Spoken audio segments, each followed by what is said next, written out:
Merhabalar sevgili Nido kanalı takipçileri.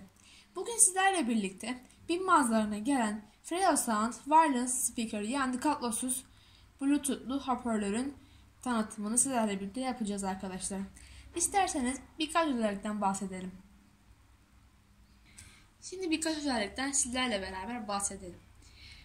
Buralarda bahsetmiş olduğu gibi çağrı cevaplama özelliği, kablosuz bağlantısından hem de kablolu bağlantısı da var. İçinden bir tane AUX kablosu çıkıyor. Telefonunuzun 3.5 mm'lik jack girişiyle bunu takarak müzik keyfini sizlerle çıkarabilirsiniz. Burada basından bahsetmiş. Gerçekten aşırı iyi bası var. Yani böyle tiz bir sesi değil. Yani hiç kötü bir şekilde ses duymayacaksınız dinlediğiniz zaman. Çok güzel bir sesi var. Tavsiye ederim sizlere almanızı. Birkaç özellikten daha bahsedeyim.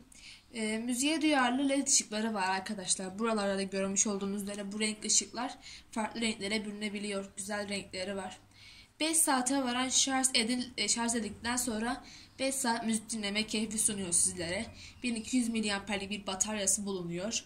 Güçlendirilmiş bastan zaten bahsetmiştim. Dahili mikrofon ile çağrı cevaplama bilme özelliği var. Bu da güzel bir şey. Bluetooth 5.0'ı kullanıyor. En son versiyon. Bilgisayar ve tüm mobil cihazlarla uyumlu olduğu, Android ve iOS işletim sistemine uyumlu olduğunu söyleyebiliriz. Güç çıkışı da 2 Watt'a 2x3 Watt. Yani bunu da söylemiş olalım. İsterseniz kutu açılımına geçelim. Kutumuzu açtığımız zaman bizi hoparlörümüzün kullanma kılavuzu karşılıyor. Şu isimle de Bluetooth cihazlarında bulabilirsiniz. FS37 diye çıkıyor Bluetooth cihazların arasında. Kenara alalım.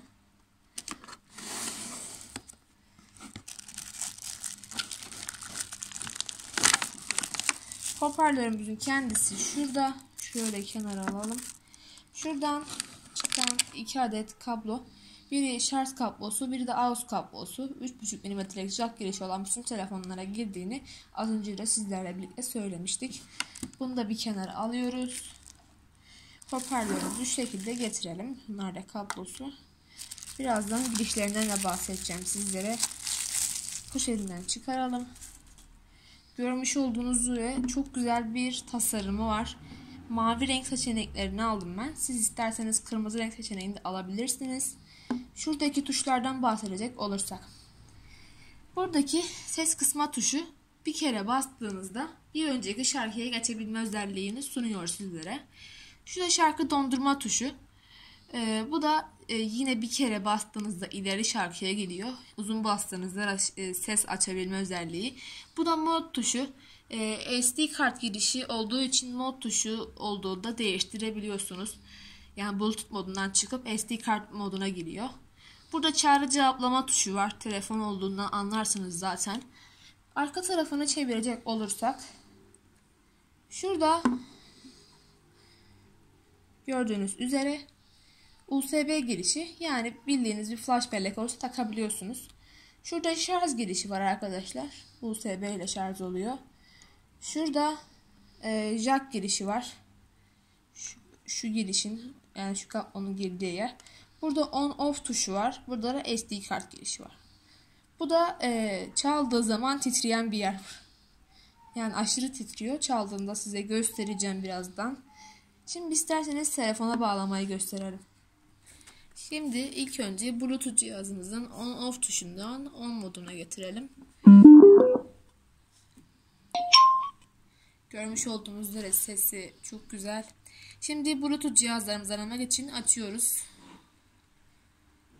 Şu an burada olan Bluetooth cihazları görmüş olduğunuz FS37. Buna bastığımız zaman eşleştirildi. Bağlandı. Şu an arkadaşlar bazıları soruyor. Burada şarjı görünüyor zaten. Pil %70 yazıyor. Bunu da söylemiş olalım. Şimdi size bir telifsiz müzik açacağım. Şu an bir telifsiz müzik açacağım. İlk başta açtım. Sesini de açalım. I'm walking alone, the streets are empty. The only thing I can see is my own silhouette. I'm getting stronger, step by one and two, Simon.